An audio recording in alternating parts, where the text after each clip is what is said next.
class and a relatively conservative background. She attended public schools and college in Saudi Arabia.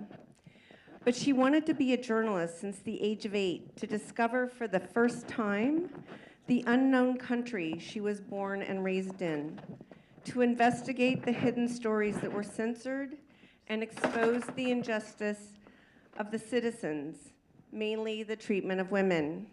Her stories can be read in Foreign Policy, The Nation, Arab News, and much more. She's now in Brooklyn, New York to launch a bilingual magazine of news, culture, and literature that gives voice to women and youth in the Arab world. Follow her on social media at her name. You can see it's in front of her, and feel free to be tweeting while this session is going on. Our session's a little bit different than the last one. We're going to do a little more conversational. So first I'm going to bring up Ebtihal, and then I'll introduce the next speaker, but we'll be going back and forth.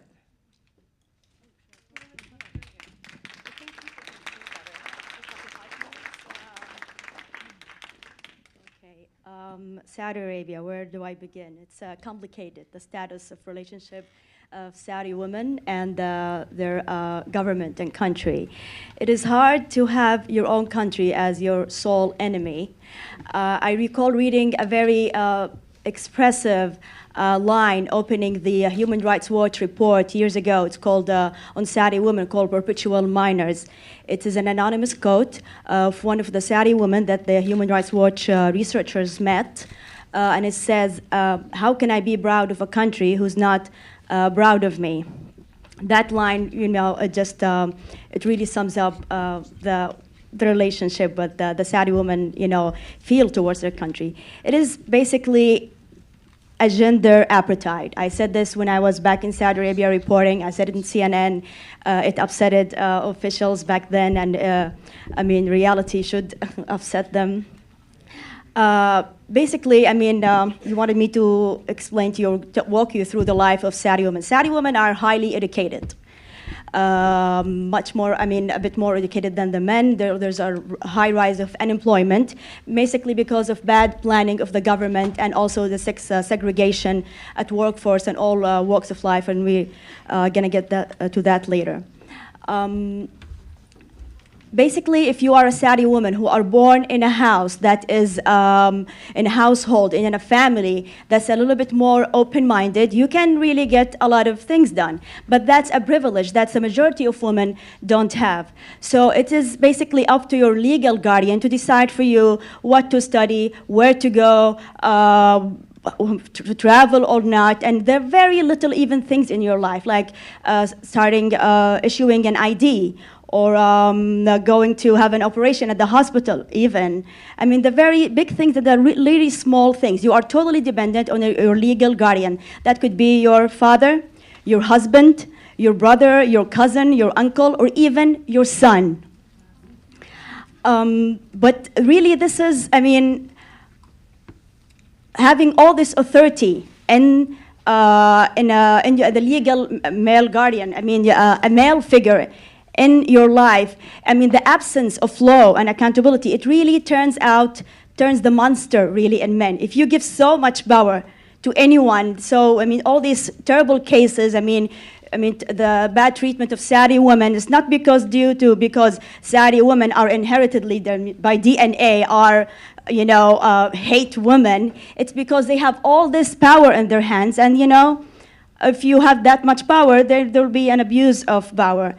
I'd like you also to know that Saudi women that want you to speak out and want your help, but they also, it's very important to mention, as the media mentioned or clarified at the beginning of the conference, this is not about Islamophobia or victimizing certain groups or patronizing, you know, others. There has been a lot of work that Saudi women are doing on the ground, but it's incredibly hard and very, very difficult due to the ban of civil society in Saudi Arabia. Since the establishment of the country, there are no independent NGOs, there are no student clubs at the universities. We don't know each other to begin with, so we can collaborate and you know, work on things that any regular civil society in any country would do.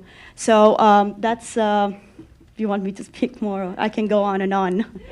But you have plenty of opportunity. I have to. Can you hear me? Yeah. All right. No? Let's see if I can make this work. Oh, there we go, right? Yeah. So you'll hear much more, but we wanted to just have her set the context of the Saudi woman. Our next speaker is Kristine Beckerle. She works in the Middle East and North Africa Division of Human Rights Watch, where she focuses on Saudi Arabia and women's rights. Prior to Human Rights Watch, she worked at UNRWA, the UN Agency for Palestinian Refugees in Amman, Jordan, on issues related to gender-based violence and international protection. She has worked for the Center for Constitutional Rights in New York, Human Rights Watch in Amman, and the Documentation Center of Cambodia in Phnom Penh. Kristine holds a law degree from Yale and bachelor's from Harvard. She thinks that it was her love of literature and pretty sure the fantasy novels she gobbled up as a kid with strong female heroines to thank for the early development of her commitment to feminism and championing human rights. Again, you can follow her, and it's K_ and her last name. Feel free to tweet and to continue to follow her work. Kristine.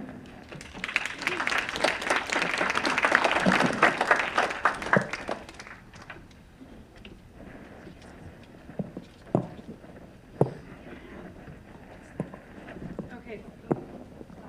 Hello. Try that one. One day the microphone will work. So first of all, thank you to Code Pink. And I'm really excited, second of all, to be on a panel with Ebtihal, who has been sort of a good inspiration for me over the last few months.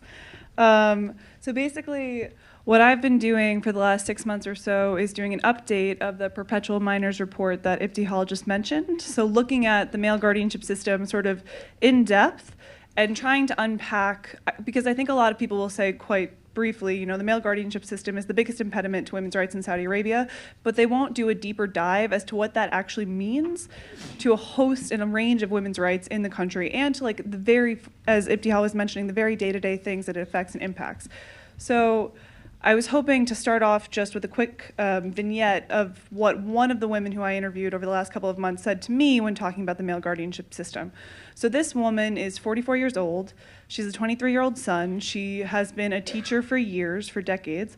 And we were talking about her difficulties with the male guardianship system. So I was asking her immediately, you know, who is your male guardian? And what she says to me is that she's been going through a process of transferring her guardianship from her father to her son because her father is very old and sick. And she says, my father is so old, and in every legal movement I need a male, so I had to transfer the guardianship. I have a piece of paper that says my son, again 23 years old, she's 44, is the legal guardian of me. It sounds stupid and silly, but it is the only way to make my every movement easier. She didn't go to court to transfer the guardianship. She sent her son and her ex-husband. And then she says, I should go to court, but it is strange because in my country they don't think of women like a complete person, so they prefer to deal with men. It can mess with your head and the way you look at yourself. How do you respect yourself, or how can your family respect you if he's your legal guardian? It is hard. So, and I think the one sort of like message that I want to get across is a lot of the times when people talk about the male guardianship system, and particularly when members of the Saudi government talk about the male guardianship system, they'll blame the fact that it is continuing on Islam, society, culture. And I think that there are certain aspects of the male guardianship system, because it's not really a monolithic thing, right? It manifests itself in a variety of different practices, laws, regulations. So there are certain aspects of it that are informal and that are enforced by men or employers outside of the government's control. But there's other aspects of it that are very much government enforced. And the reason I want to emphasize that is because as soon as anybody says to you, you know, it's Islam, it's culture, it's society, well then you say, but in this regulation, on this government website, you say explicitly that you require male guardianship for X. So for example, everyone always talks about women's driving, but the imposition of restrictions on women's movement goes far beyond driving. So for example, according to the Ministry of Interior, so this is formal government policy, a woman cannot apply for a passport, cannot renew a passport, and cannot travel abroad without a male guardian signing off. And that seems on its face to be absurd, but the problem is it's not just that she can't travel abroad without a male guardian's permission, it's that this gives men credible ability to sort of impose their will on women beyond this. So, for example, I've talked to women who have had male guardians condition their travel permission on women giving them part of their salary, on women promising to return at a certain time, and even on women dropping court cases against their male guardians. And that includes court cases for abuse. So I really want to emphasize, and this is one of the things that has been really one of my focuses over the last couple of months, and I'll stop here because we wanted to make this more of a conversation, is that what a lot of people will say when you talk to them is that the purpose of the male guardianship system is to protect women. And I mean, that's problematic for a whole number of reasons. And you hear the same thing sort of across the globe, is that we're protecting women through these rules. And as a woman, I don't feel protected by them. But when you talk about abuse in Saudi Arabia, when you talk about a woman who is literally abused by her male guardian, you have situations where, and like, good on the government, they passed a law in 2013 to sort of criminalize domestic abuse and try and make it slightly better for women who are abused. And that's amazing, that's great. But the problem is, what they didn't change is that women still have male guardians. Male guardians can still file claims against women for disobedience, which means that there are actual cases that we've covered where a woman files a claim against a guardian saying, he abuses me. He files a counterclaim against her saying she's been disobedient, and so then she goes to jail. And that's not a good thing. That's not a way to make it that women can be protected and can escape from abuse. And then the other sort of like last little nugget of information I want to add to that is that also means that when women go to prison, maybe for disobedience, so not like a terrible crime, just not listening to their father, or when women go to a shelter, again, for abuse, the shelter or the prison may require the woman's guardian to release her, which gets you in a situation where women can be stuck in prison for years because their male family members are refusing to release them. And so I do want to emphasize the government has done certain things to sort of like nip at the male guardianship system and change certain aspects of it, particularly in the right to work. But we're still in a situation where the very fact that male guardianship exists is a huge violation of human rights. So I just sort of want to emphasize that when people talk to you about it, when people sort of like question, well, you know, there's all these things in Saudi Arabia, like religion and culture and whatever, just note and point out that there's actually certain things that the government could do tomorrow if they wanted to that would really, really help women's lives in a very concrete and direct way. And I'll stop there.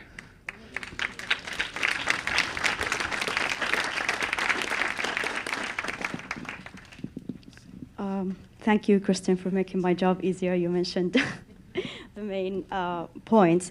I'd like to talk a bit about the lack of information and the little that we know, even me as a woman who was born and raised in Saudi Arabia, about what's happening there, really, the daily lives of women and the problems they face, because there's a serious lack of information that even as journalists, you can cover a story here and a story there, but because, as I mentioned earlier, the lack of having a grassroots movement, a serious NGOs on the ground who collect real data, then we really don't know much of their serious problems or the daily, problems that women face. And I mean, the most talked problem, the one that gets the most attention in the Western media, is the women driving. And yes, that a lot of Saudi women activists use that cause as, because it's more visible and it's very, obscene, like, women can't drive a car. That's the most visible, noticeable thing. But there are much more, not that I don't want to say much more serious things, but much more catastrophic problems that women face. For example, just, to get this to your attention, when I was back in Saudi Arabia, I covered the case of a forcefully divorced woman, a woman who has been married by the approval of her legal male guardian, at the time was her father. She's been married for years. She had children even. And at some point, her half-brothers, in other cases, there are other cases like, distant relatives, objected the marriage because they thought the husband is untribally fit to match to their, status. And they actually filed a case at the court, local courts, and the judges ordered that the couple are to be divorced against their will, although they had children. And at the time, I thought, covering that story, like how strange it is. Like, it's like a one incident. It's an individual story. And you know what? I discovered that there are many stories across the country. That story was in a conservative, no, it was in the eastern province, and the family is a bit from the north, so it was mentioned, and it was at the north in the court, and it was there for like years. It went for years. The king had to, it went all the way to the king. The human rights organizations had, statements and, issued their concern. And at the end, the couple were united, not because they should be united, because the husband had to make proof from a tribe leader that he's tribally fit to marry this woman. But anyway, this is one case that I thought it doesn't happen as much, but it happened. There was a case in the eastern province. There's another case in the south. There's a case in the west coast. And I thought to myself, how little really do I know about the country I was born and raised in. So there's the lack of information that is, it's the main tool for citizens or activists to rally up and know, what their cause is and start to, bring awareness to this basic right that we really don't have. And now, with social media and, Twitter and Facebook, activists get to know, each other. For the first time, we're able to, speak to each other, know each other, be introduced to one another. But that's also, there's a limitation on it. How much really does the virtual reality would affect real things and, in the real world? I'd like to mention, should I go ahead speaking? I'd like to mention also that the Saudi Arabia is a master when it comes to the politics of symbolic change, of symbolic equality. Once in a while, you'd hear in the news that the Saudi government allowed women that much, that there are women at the Shura Council. Shura Council is the quasi-parliament. It's all appointed by the government. They're more of an advisory board to the country, so they had Shura Council, women at the Shura Council. But how much really does that affect? This body is really powerless and does nothing. The men there don't do anything, let alone, hiring women there. So Saudi Arabia is, a master of symbolic change, of having these, creating powerless bodies with little or no funding or no power, at all to begin with. Executive orders that, have no compliance of, applying it on the ground. Let's take, for example, when they had the first women sports, participating at the Olympics. 2 years ago, was that? 2 years ago. And this woman comes from a privileged background. I don't want to, great for her, but she's a runner here in California. She runs with shorts and whatever, and she goes to the Olympics. She's forced to wear the hijab to represent the country. But also, when Saudi Arabia like to brag about women, they bring the women who come from upper middle class families. Those are close to the regime itself. Those who have a very privileged life, very different than the life of a daily woman from a middle-aged or, middle class, a middle class or lower middle class. So, yes, that's okay, Kristine will start talking about the municipal council.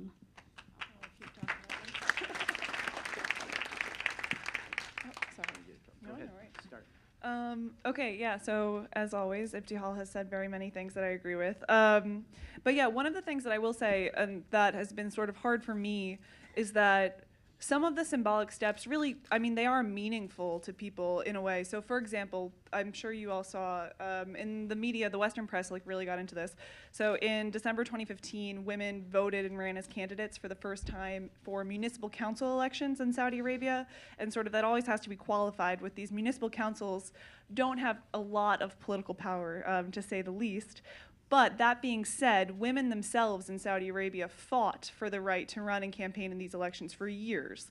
So for them, and even talking to women who were candidates, campaign managers, or just voting in the elections, they were really excited, and it was a really exciting moment for all of them, because I think what I have realized is that while the government is very good at sort of doing this window dressing and doing symbolic steps, at the same time, because women in Saudi Arabia really are fighting very hard for every inch they can gain, that these little things are a big deal for them. And I think one of the things that was tough for me talking to people was that for the municipal council elections, the way it was covered mostly in the Western press was sort of this like grand victory and like here we are, women have been emancipated, the end, which is not the story that actually was playing out on the ground.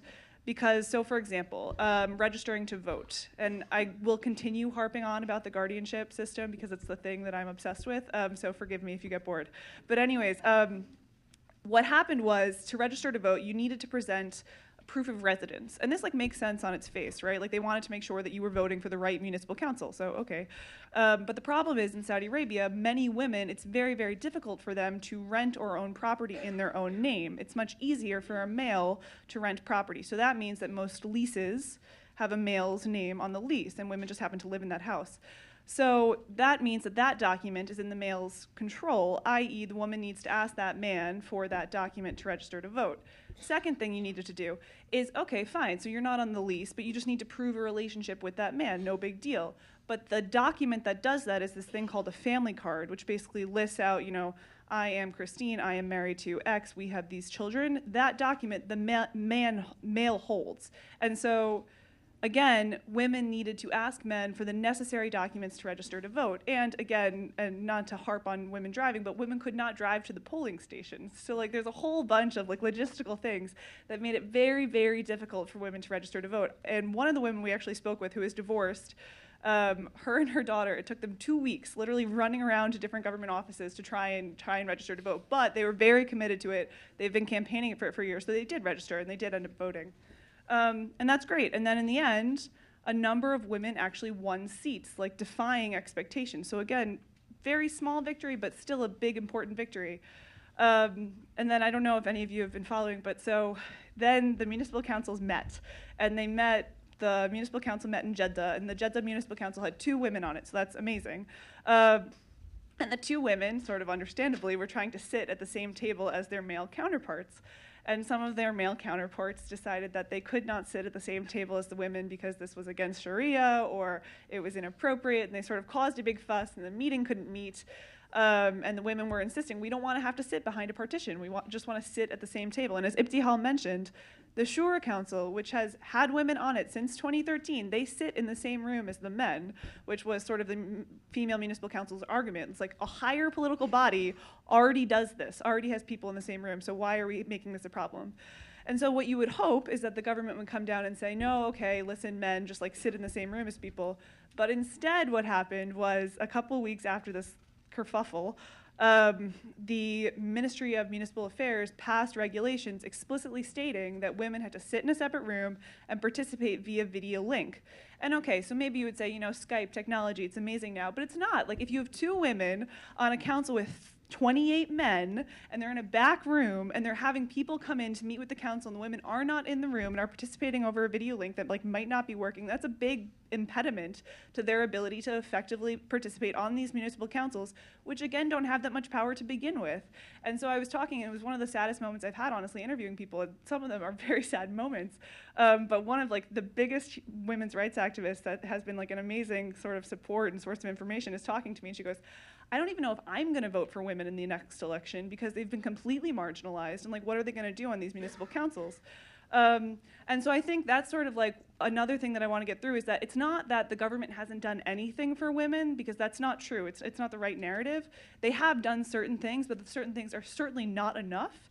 And what they undercut their own efficacy by not really pushing things forward. So I'll stop there, but just as like a little note, the best way of actually looking at is women's right to work. And so the government has been pushing this for the last like 10 years, but there's a number of things they haven't done, including letting women drive, including ending sex segregation, that really make it difficult for women to work. And so I think that there's ways to just say, you know, the government's terrible for women, but there are also ways to say to the government, like, listen, it's actually in your interest too to do a certain number of these things. And of course, me as Human Rights Watch, I just say you're violating human rights and I can end my argument there. But I think for other people who are approaching them from different angles, there's other arguments that you can make which may be more salient to different people depending on who you're talking to.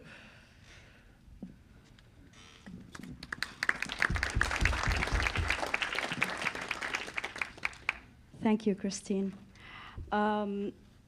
last and not least, I'd like to also talk about Saudi Arabia's government favorite narrative when explaining why aren't they carrying serious reforms in terms of women. What they always claim is that, well, we are much more progressive. You won't believe it. The people here are very conservative, and they do not, they're anti-democracy, or they're very, they don't want us to implement serious measures of reform. But in fact, when the women activists started, the women driving groups have been there since the 90s, but when the women started driving their cars in the street, Saudi Arabia's arrested one of the leaders of the movement, Manal al-Sharif, for 2 weeks. When the women went out to the streets of driving, they were not harassed by men, they were arrested by the Saudi Arabian government. So every time the late foreign minister, Saud al-Faisal, was asked that question, he said, listen, we're okay with women driving, it's the people who don't want it. But it's in fact, it's the Saudi government who imprisoned these women. They imprisoned Manal al-Sharif for 2 weeks, and the last case, they imprisoned Lujain al-Hadloul and Maysa al-Amoudi, an activist and a journalist, for 2 months for trying to get to Saudi Arabia from United Emirates border. So that's one case for you. There's also, the municipal councils, as Kristine mentioned, they are powerless. There's a very low turnout from the voters. Men even before women. In Jeddah, for example, Jeddah and the Red Sea, for those you don't know, there has been a catastrophic case of rain floods where hundreds of people died because we don't have a drain system. This is in Saudi Arabia. That's how bad the infrastructure is. And no one was held accountable. And the members of the municipal council, back then all men, they really didn't do much because they don't have the power to question the governorate. The governor is usually a prince. It's not usually, always a prince, one from the royal family. So people really don't believe in the municipal councils to begin with. Also, with the very few options that the women had, the candidates for the municipal councils, 18 women, was it 18 or 21? 21 women actually won by elections. And that's, I think, a pretty, good number if you don't have, they didn't have the means to, to communicate with the public. They couldn't go out and give speeches. They couldn't, a women group activist called Baladi, translated to my country, they started having workshops for women to educate them about the coming municipal councils. They were shut down by the Ministry of Municipal Affairs, the one who is responsible for running the municipal councils, because they didn't have a permit. They were not a registered NGO. Well, guess what? They can't register. That's why they didn't have a permit. But 21 women elected by the people, that shows you that the problem is not within the Saudi society itself, but it's a government problem. And the problem, and women really use, they're very social media, they're tech savvy, they use social media, they use Twitter, they use Facebook, they had short videos to encourage people to vote for them. The only problematic, the one concern that I have about these women is they relied heavily on tribal and family support because of the lack of NGO. And that's a problem because if it goes on like this, it will only deepen the tribal differences and the sects, and if it's not done through a civil society, through a grassroots movement, that's also something to think about. I'd like to finish here by I was asked to say what can be done, I know what can be done is for independent, as I told Jodie earlier today, independent NGOs to reach out for those Saudi women, to have workshops, because they really need the support to how to turn the movement that they have right now, the spontaneous movement, to a serious grassroots movement, one that cultivate more supporters from around the country.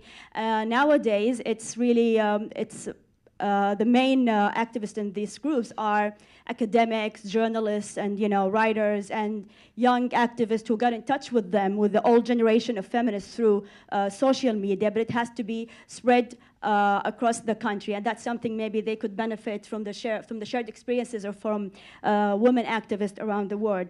The second one is to hold Saudi Arabia accountable for international treaties that they have signed and ratified.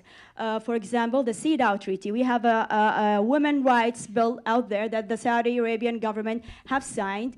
So to hold them, accountable for that. I'm not sure when is the next. Supposedly, every 4 years, each country should submit its report to the CEDAW Committee in Geneva.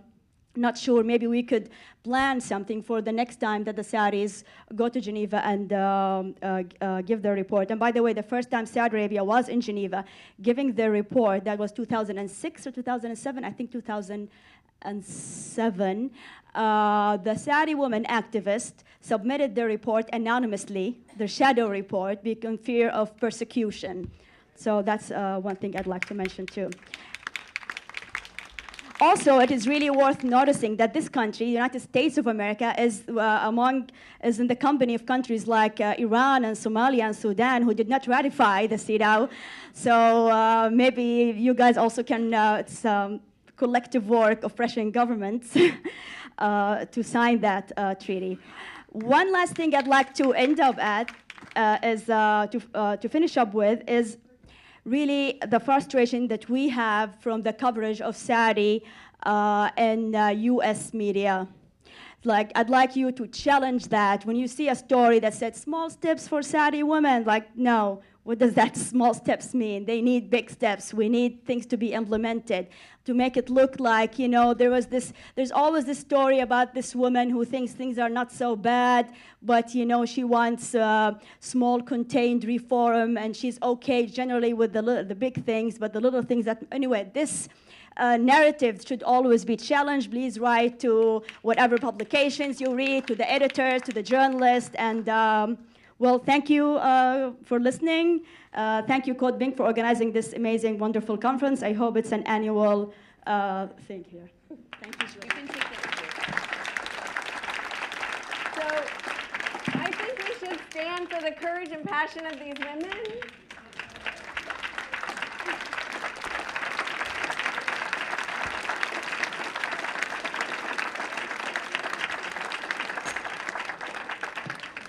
And then we have a few minutes for questions, and I'm going to take like 3.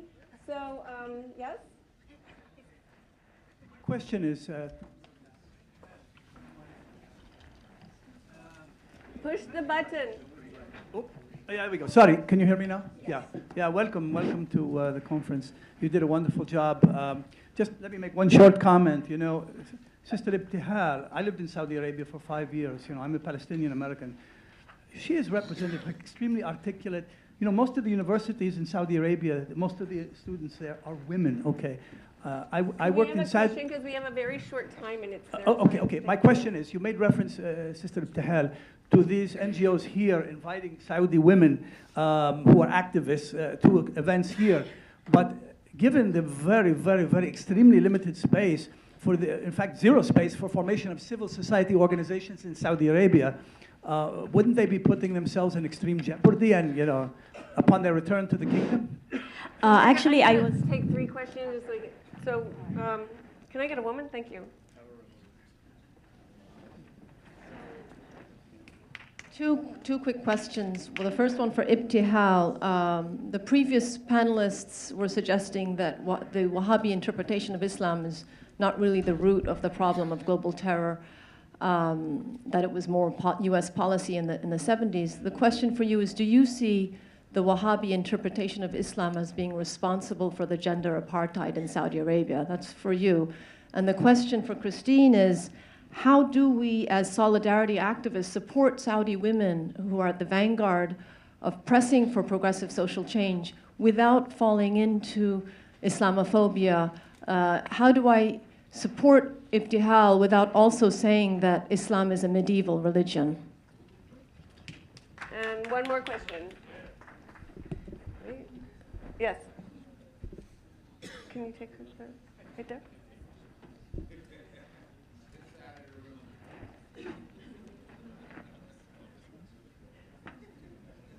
What are for any of the panelists, what are the punishments? Is it still true that adultery is strictly punished, that is stoning still existing, or has that been wiped out? Has that been eliminated? Thank you. Okay, first question is would it be put women activists in danger if they came? I actually wasn't suggesting that them coming here necessarily, but facilitate the internet, perhaps that would be a much better effect, because they are using, Saudi Arabia is one of the highest countries in per capita of using the internet. They have fast speed internet. So facilitating with tools we already have in our hands to connect and share experiences. I didn't exactly mean to invite them. That would maybe, yes, put their in a dangerous position, and some of them would be persecuted. But some things also shouldn't be publicized. Not everything is a media, circus. Some things, if you want things done, should be also, contained. But my main thing that I told Jodie earlier, that using the internet to hold conferences or whatever, by all means necessary.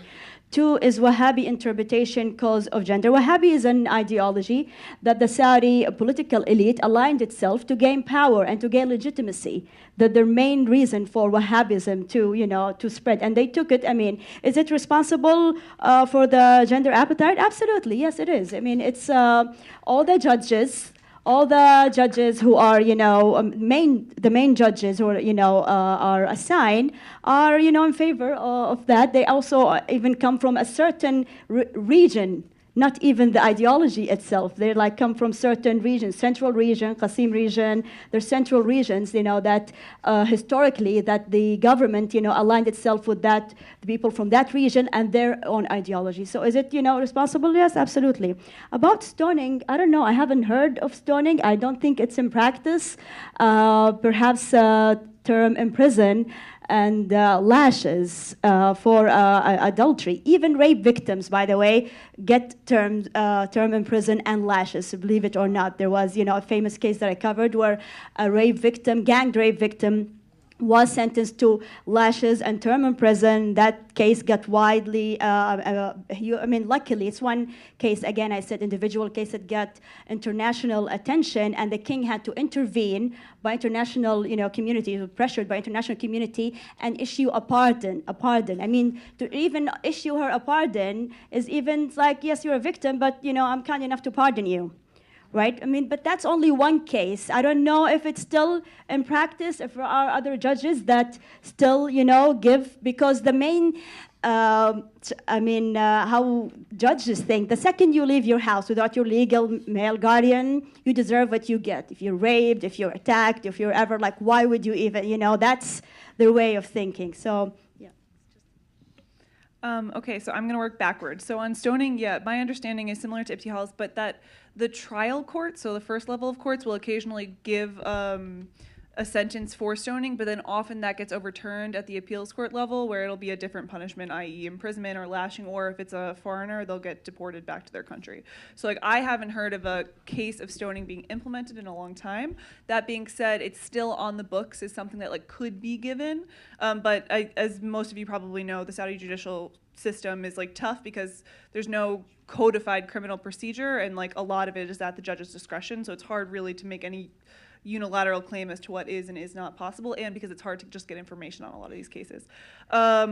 In terms of, I just want to go back to the Wahhabism thing. I think one of the things that gets back to the solidarity question is the really important thing to keep in mind is that, and as I'm assuming everybody in the audience knows, but just to reiterate, Wahhabism is not Islam, and Islam is not Wahhabism.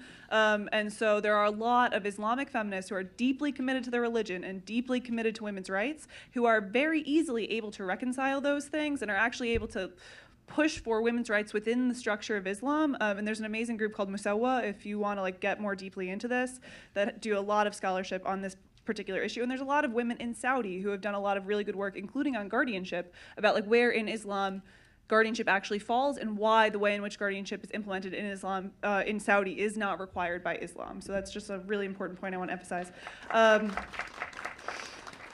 And of course, I'm the white Western woman saying this, but that's okay. But I wish they were saying it, to be frank. But anyways, in terms of solidarity, I think, so one of the things, and I will sum this up, although it's something that I've thought about throughout my career, is that I never ever want to fall into the trap of either saying I'm speaking for people or falling into the trap that many, many people do, where they're like trying to save these women because they think that like they are like the empowered Western women. First of all, we as Western women have tons of problems ourselves in terms of women's rights. But also, the fact of the matter is, like, it is very, very unfortunate, I think, as Medea was saying earlier, that there's a ton of amazing Saudi women's rights activists that cannot be here and cannot be speaking, but you can follow them on Twitter. You can like their stuff. Like, a lot of stuff is in Arabic, yes, but a lot of it's in English, too. Like, there's some really great women's rights activists who are tweeting all the time, and just, like, liking and retweeting that stuff is, like, a good moment of solidarity. And then the other thing I would say is that, so the October 26th driving movement, like, yes, it's about women's driving, but it is a movement led and run by Saudi women that like is actively trying to promote international solidarity. And so every October 26th, they do something like quick video or post stuff. So just like keeping out and like retweeting and pushing that stuff. And then finally, as Ebtihal was saying, and then like a total personal plug, in June, we're going to be releasing the guardianship report, and we're hoping to do like a big social media component. And we're like currently thinking through advocacy stuff, including stuff that Medea was talking about in terms of putting pressure on corporations that are functioning in Saudi. And that could like range from the Starbucks sex segregation thing to like making sure that no international corporation is asking women for guardian permission to work. And so yeah, so I actually think there is a lot of women can do that is solidarity and not patronizing. And I think that you just need to be careful that you're not crossing that line. Awesome, thank you very much. So